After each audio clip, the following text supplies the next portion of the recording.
भारत के स्वर्णिम युग का चमकता हुआ रूप, क्या वाकई में यह युग उतना ही दिव्य था जितना इतिहास की किताबों में बताया जाता है, या फिर इस चमक दमक के पीछे कोई काला सच छुपा था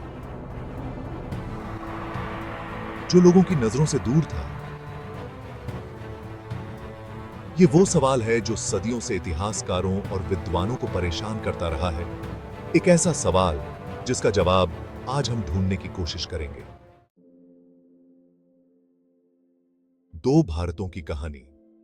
कल्पना कीजिए, आप खुद को प्राचीन पाटलिपुत्र के चहल पहल भरे बाजार में टहल रहे हैं।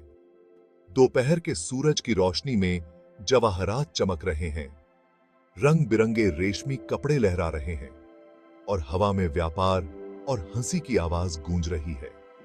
लेकिन शहर की दीवारों से बाहर निकलते ही एक अलग ही हकीकत सामने आती है। ऊंचे ऊंचे मंदिरों की छाया में गरीबी एक लंबी और बेरहम परछाई डालती है। यह साफ साफ दिखने वाला अंतर, अस्तित्व की यह दोहरी स्थिति आज हमारी खोज के केंद्र में है। आज हमारी खोज समय के पर्दे के पीछे। इतिहास के एक विद्यार्थी के रूप में मैंने अनगिनत घंटे प्राचीन ग्रंथों को पढ़ते, शिलालेखों को समझने और अतीत की बिखरी हुई कहानियों को जोड़ने में बिताए हैं। मैंने जो खोजा है वह यह है कि इतिहास एक पॉलिश किए हुए रत्न की तरह अक्सर अपनी असली चमक तभी दिखाता है जब उसे कई कोणों से देखा जाता है। आज मैं आपको अपने साथ एक ऐसी यात्रा पर चलने के लिए आमंत्रित करता हूं जो हमें उन रूमानी कहानियों से परे ले जाएगी और भारत के स्वर्णिम युग की जटिलताओं और विरोधाभासों में गहराई से उतारेगी। हम सबूतों की जांच करेंगे, कहानियों की छानबीन करेंगे और उन असहज सच्चाइयों का सामना करेंगे जिन्हें लंबे समय से छुपाया जाता रहा है। हमारी यात्रा एक मामूली से दिखने वाले विवरण से शुरू होती है, समय के गलियारों से फुसफुसाते हुए एक सवाल से। उन कारीगरों, बुनकरों, मूर्तिकारों का क्या हुआ जिनके पसीने और मेहनत ने उन शानदार संरचनाओं का निर्माण किया जो आज भी हमें विस्मित करते हैं। गुमनाम नायक और उनकी दुर्दशा, भव्य मंदिर, जटिल मूर्तियां, लुभावनी कलात्मकता जो भारत के स्वर्णिम युग को परिभाषित करती है, ये केवल शाही संरक्षण के उत्पाद नहीं थे। ये अनगिनत कुशल कारीगरों, बुनकरों और मजदूरों के खून पसीने की कमाई थी, जिन्होंने इन परियोजनाओं में अपना तन, मन और अक्सर अपनी जान तक लगा दी थी। हालांकि उनकी कहानियां बड़े पैमाने पर अनकही रह गईं, उनके योगदान को इतिहास के पन्नों में सिर्फ एक फुटनोट तक सीमित कर दिया गया। हम उन सम्राटों का जश्न मनाते हैं जिन्होंने इन भव्य परियोजनाओं को शुरू किया था, लेकिन उन हाथों का क्या जिन्होंने मिट्टी को ढाला, पत्थर को तराशा और रेशम बुना?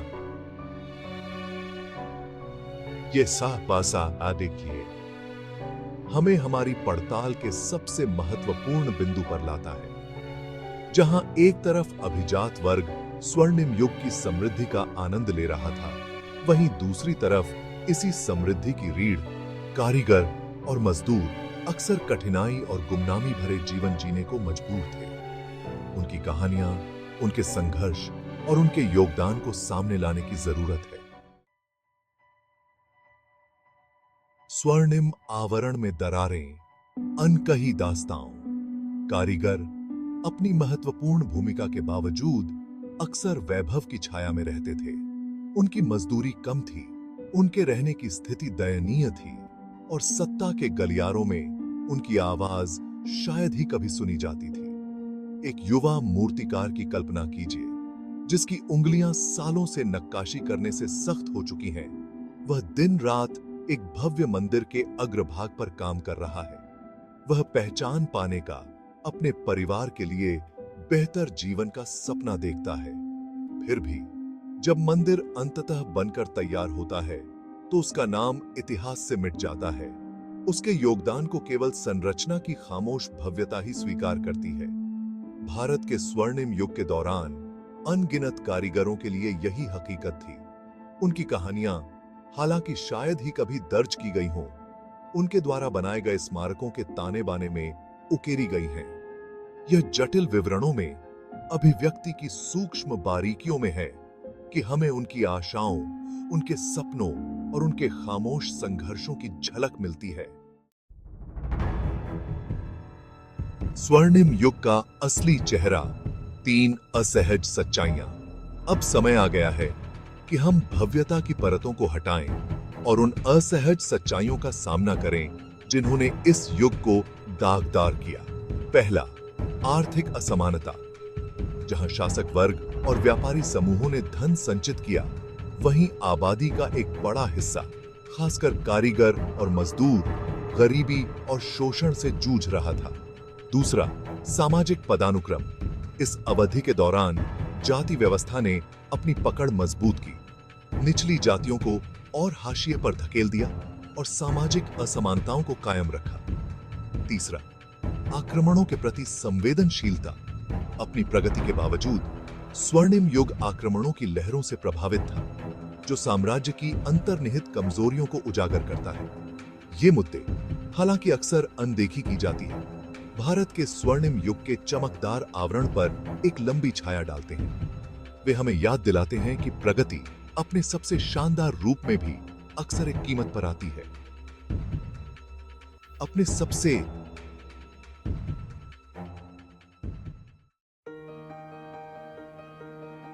आगे का रास्ता, कहानी को नए सिरे से गढ़ना।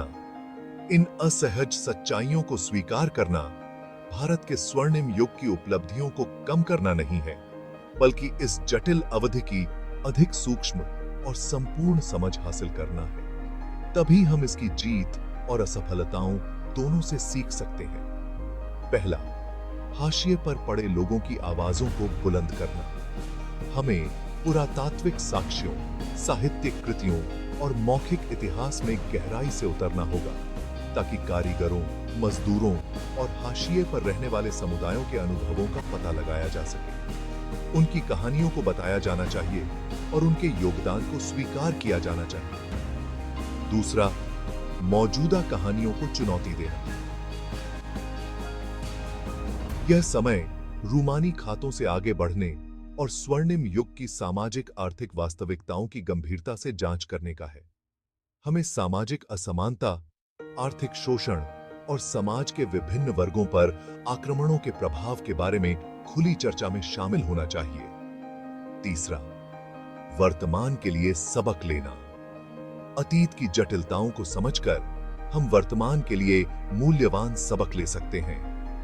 आर्थिक असमानता, सामाजिक न्याय और राष्ट्रीय सुरक्षा के मुद्दे समकालीन भारत में प्रासंगिक बने हुए हैं। अपने पूर्वजों की सफलताओं और असफलताओं का अध्ययन करके हम अधिक जागरूकता और संवेदनशीलता के साथ इन चुनौतियों का सामना कर सकते हैं। प्राचीन भारत की अमिट विरासत। भारत के स्वर्णिम युग की कहानी बेदाग गौरव की एक साधारण कहानी नहीं है। यह प्रतिभा, उत्पीड़न, नवाचार और संघर्ष के धागों से बुनी गई एक जटिल टेपेस्ट्री है। इस युग के पूर्ण स्पेक्ट्रम को स्वीकार करके इसकी चमकदार उपलब्धियों और इसके छिपे हुए भयावहता दोनों को हम न केवल अपने अतीत बल्कि खुद को भी गहराई से समझ पाते हैं। इस प्राचीन इतिहास के भीतर निहित सीख एक अधिक न्यायपूर्ण और न्याय संगत भविष्य को आकार देने के लिए बहुत महत्वपूर्ण है। इसलिए आइए हम अपनी विरासत की पूर्णता को अपनाएं, इसकी जटिलताओं से सीखें और एक ऐसे समाज के निर्माण के लिए प्रयास करें जो प्रगति की सच्ची भावना का प्रतीक हो। एक ऐसी प्रगति जो सभी को ऊपर उठाए, न कि केवल कुछ चुनिंदा लोगों को।